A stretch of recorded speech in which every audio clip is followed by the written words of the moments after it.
Unfortunately for question 1 to 3, despite what I said about not reading the stimulus, you need to do some reading to get them right.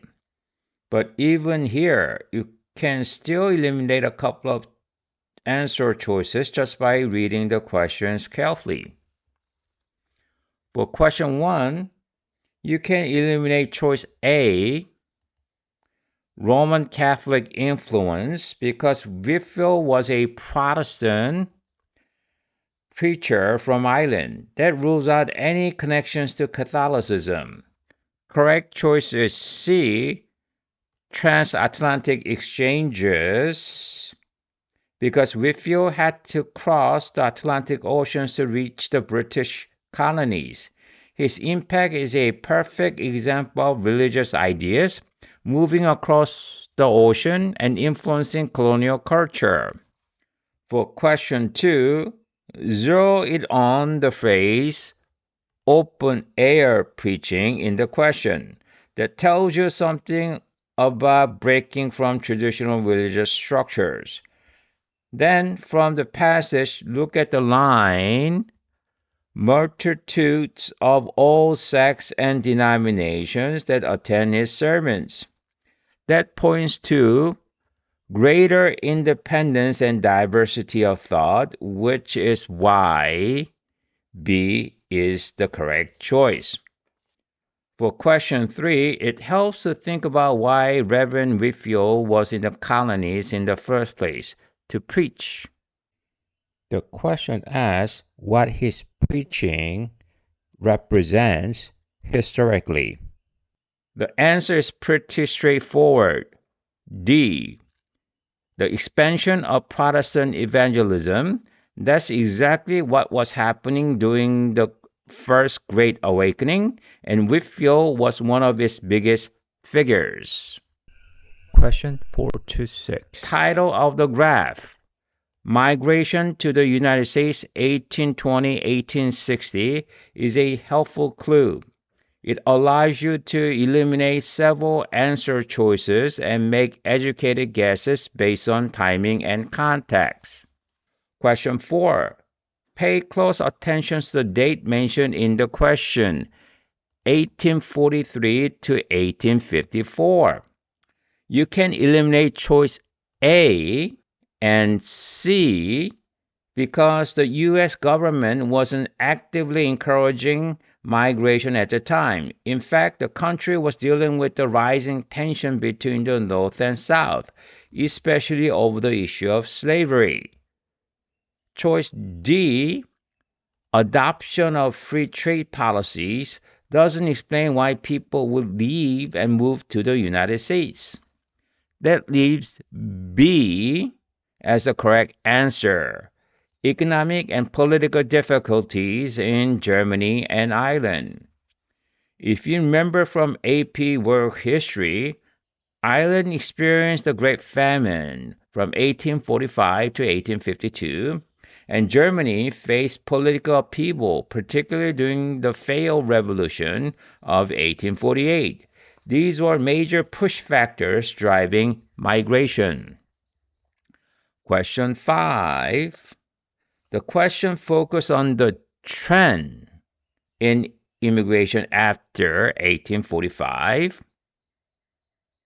You should notice from the graph that immigration peaked around 1855. Many of those immigrants were Irish who were English speaking but Catholic and had different customs and accents that stood out. This led to a strong nativist backlash, anti-immigrant and anti-Catholic sentiment, which fueled movements like the Know Nothing Party in the 1850s. So the correct answer is C, the upsurge in nativist sentiment. You can also eliminate A, B, and D because that would have actually discouraged immigration or don't directly relate to this wave of migrants. A, an increased sectional tension has more to do with slavery. A major economic downturn doesn't apply here. Immigrants were coming despite tough conditions. The collapse of the second party system came later and was more about slavery than immigration. Question 6. To answer this one, ask yourself, why were so many people coming to the US during this time? The obvious answer? They were looking for better opportunities, especially jobs. You can safely eliminate A, the convergence of European and American culture, which is vague and not really related to this immigration trend. C, the displacement of American Indians from the Southeast, which happened mostly in the 1830s and isn't tied to the immigration. D, the resurgence of evangelical Protestantism doesn't match either, especially since many immigrants, like the Irish, were Catholic, not Protestant. That leaves B as the best answer, the emergence of an industrialized economy. If you remember, the North was industrializing rapidly during this period with factories, railroads, and wage labor, while the South remained largely agricultural, leading to increasing tensions, as we discussed earlier. Immigrants flocked to the North to fill those factory and labor jobs. For questions 7 to 9, the attribution includes two key clues. Seneca Falls Convention and the year 1848. Even if you don't remember exactly what the Seneca Falls Convention was, don't panic. Just look at the context clue, especially the answer choices for question 7, and you'll see they all focus on women's issue. Question 7. The key phrase in the question is mostly directly challenge the prevailing ideal. In other words, you're looking for the answer that best reflects what society expected of woman at the time, the traditional norm that excerpt is pushing back against. Choice A, which says woman should enjoy full and equal rights with man, is tempting, but that's actually what the document is arguing for, not what is challenging. Choice B is correct because it reflects the actual prevailing ideal in the early 19th century that women should focus on the home and the domestic sphere. The relationship between A and B is an example of what I mean by finding answer choices that sounds like opposites. Question 8. This one asks about a development in the second half of the 19th century that continued the idea of expressed in the Declaration. So think, what happened after 1865, the end of Civil War, right? That period saw the rise of industrialization, economic inequality, and eventually organized reform movements like those in the Progressive Era. Many women, inspired by the Seneca Fall Convention, began forming voluntary organizations to fight for reform, including suffrage, labor rights, and education. That's exactly what choice A is describing with the phrase the formation of voluntary organizations and reform efforts. The other options describe separate movements, social gospel, outlawing the production and sales of alcohol, and religious revivals that weren't direct continuation of the push for women's political and legal rights. Question 9. This one is all about historical timing. Something was happening by the 1870s, which is after the Civil War, during Reconstruction. Choice B, supporters of Southern secession and states' rights, relates more to before and during the Civil War, so eliminated. Choice D, isolationist, deals with foreign policy, which has nothing to do with the women's rights debate. That leaves choice A social and Darwinism. C, supporters of the 15th Amendment. Here's the context. The 15th Amendment gave black men the right to vote, but not women. Many women's rights advocates, especially Elizabeth Cady Stanton and Susan B. Anthony, felt betrayed when the former allies in the abolitionist movement supported the amendment without insisting on women's suffrage as well. That led to a split in the reform movement. So if you get C, thinking that 15th Amendment has something to do with the post-Civil War politics because you knew the 13th Amendment freed the slaves. You're absolutely right. Questions 10 to 11 are perfect example of how the attribution provides everything you need to answer the question. Since it clearly says Declaration of Independence, 1776. Question 10. What was the reason for Declaration of Independence? Well, the American colonists didn't like being told to pay extra taxes, especially without having any say in the matter. So it's pretty clear that A is the correct choice, with a phrase like British government's attempt to assert greater control. You could also think of this way to see why A makes perfect sense. People seek independence when they want to escape greater control being imposed on them, kind of like a typical relationship between teenagers and their parents. Question 11.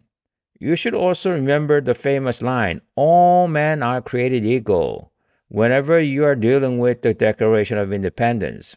This idea was deeply influenced by the Enlightenment, which is why D is the correct answer.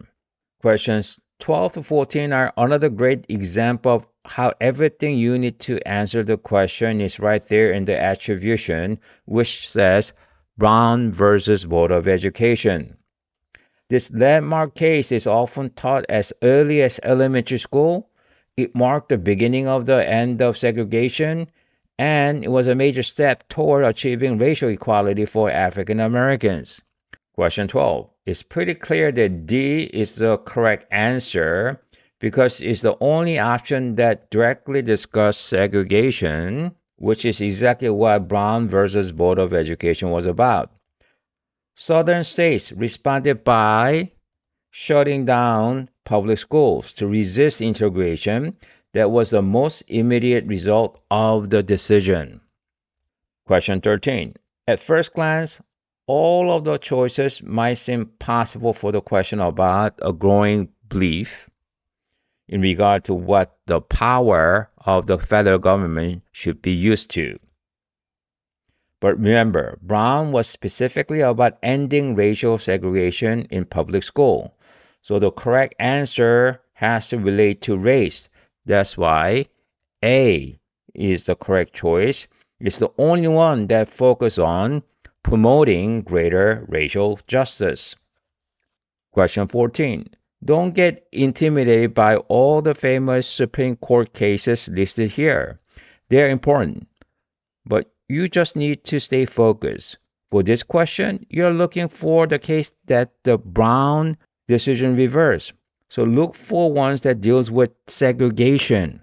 That makes D the correct answer since Plessy versus Ferguson established a separate but equal doctrine endorsing racial segregation laws, which Brown struck down in 1954. Question 15 and 16 also give you a very important clue in the attribution. You should focus on the phrase illegal aliens. Question 15. What does the term illegal alien suggest and how does it connect to Immigration Act of 1924? Even if you don't know much about the 1920s, you can recognize that illegal alien is a highly emotionally charged term, often tied to fear, exclusion, and discrimination, even in today's society. That alone hints at social tension, making D the correct answer. You can also eliminate A and C A. Scientific modernism versus religious fundamentalism, and national culture shaped by arts and media don't really connect to immigration policies. Moreover, since the question is about the Immigration Act of 1924, the phrase in the 1920s in choice A and C are more as distractor than helpful clues. A correct answer would be worded like choice D, which mentioned First World War, an event that ended in 1919, fits nicely into the time frame the question is asking about. Some of you might have been tempted by C, thinking national culture meant nationalistic culture, but there's a key distinction. National culture can be neutral or inclusive, while nationalistic culture tends to be ideological and exclusive, which is what the Immigration Act was really about. Lastly, B refers to the Great Migration, a domestic issue involving African Americans, not immigrants from other countries. Question 16. Believe it or not, question 15 gives you a huge clue for answering question 16, which asks you to find the choice that best supports Guy's argument. Once you know the topic is Immigration Act of 1924 and its impact on immigrants labeled as illegal alien, you can already narrow down your options even before reading the full excerpt. With that in mind, you can eliminate C and D because phrases like the diplomatic correspondence, foreign policy, and the great migration of African Americans are not about immigration at all. B might seem plausible because it mentioned immigrant, but it focused on narratives of family life, not broader trend or policies. A is the best answer because it refers to census data showing the changing percentages of the foreign-born population, implying that the number would have decreased. That directly supports Guy's argument that the 1924 law institutionalized racial exclusion in immigration policy. Also, the excerpt includes the line, it codified the principle of racial exclusion, so any evidence showing changes in who was allowed into the U.S. would back that up. That makes A correct choice. Questions 17 to 18 can be answered pretty easily if you pay attention to the year mentioned in the attribution, 1947. Honestly, you don't even need to know all the details of Truman Doctrine to get this right. Question 17. Remember what I said about how the US focused on stopping the spread of communism after 1945, which led to the Cold War? If that's in your mind, you should recognize right away that A is the correct answer. The Truman Doctrine was part of the larger U.S. effort to contain communism around the world, which is what restraining communists means in A. Question 18. Again, D is the correct answer, and here's why. It's the only option that talks about preventing the spread of communism, specifically by supporting non-communist nations. Why would the US want to do that? To stop communist influence from spreading and taking over more countries, especially in Europe and developing world. Now, some of you might have hesitated to choose D because you don't know what bolster meant. But here's a tip you don't normally hear. So next time if you see so-called SAT word in a otherwise logical answer choice, don't be scared off by it. In fact, it might be a clue that you are on the right track. If an answer choice use a word like bolster instead of something simpler like support or help, it's often intentional.